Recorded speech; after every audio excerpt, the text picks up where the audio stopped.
Si Maru og si Mara. Gisulat ni Sandrina E. Dayok o gitibuho ni Meli P. Pilaren. Sa ilalom sa kahoy nga mangga, adunay gipanganak nga kaluha. Sila si Maru ug si Mara. Wala na agwanta ang kasakit sa pagpanganak sa ilang mama. Maong naputlan kini og ginhawa. Nasaksihan sa usa ka magtiayon ang nahitabo. Sa walay pagduha-duha, gikuha nila ang kaluha. Apan, dili nila mabuhi ang duha. Sanglit, aduna na sila'y anak nga 5. Maong, nangita silag musagop nga pamilya. Si Maru ang gibilin kay wala pay anak nga lalaki ang magtiayong Minda ug Mando. 5 ka babae ang ilang anak ug ikaunom si Maru.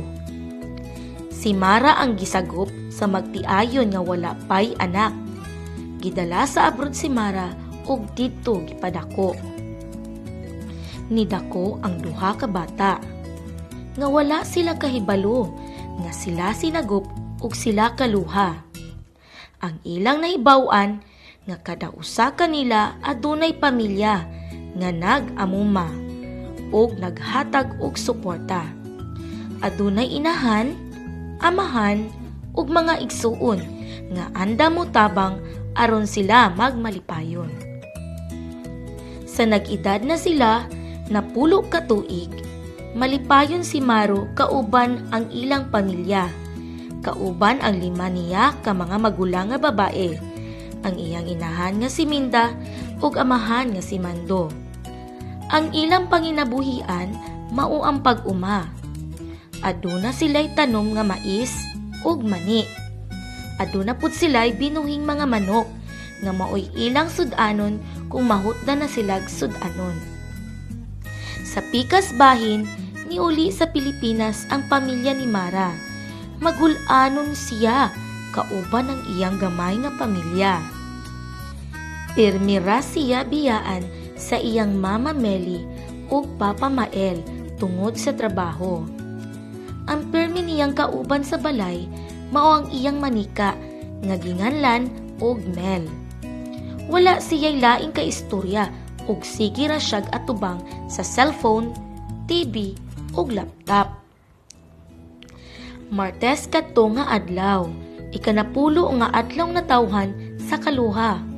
Og nanimba ang duha ka pamilya. Sa simbahan, nagkakita ang duha ka pamilya. Og nagkatinad-away si Maru ug si Mara.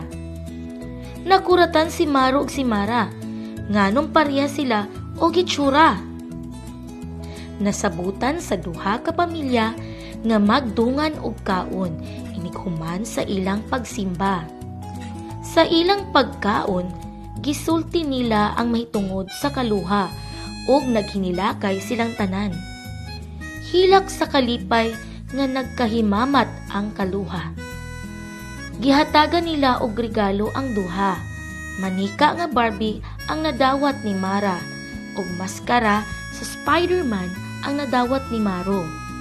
Perting lipaya sa duha nga gitugot sa Ginoo nga magkahimamat silang duha sa ilang adlaw nga natawhan. Sukad adtong higayuna, si Maru permi nang mulaag sa balay ni Mara. Pinangga pud si Maru sa nagsagop ni Mara. Silang duha ang magdula permi sa balay ni Mara. Aduna po'y higayon nga mobisita si Mara sa panimalay ni Maru. Pinangga kaayo si Mara sa mga igsuon o ginikanan ni Maru. Magdula-dula sila sa kamaisan o kamanihan. Og malipayon ang duha ka pamilya.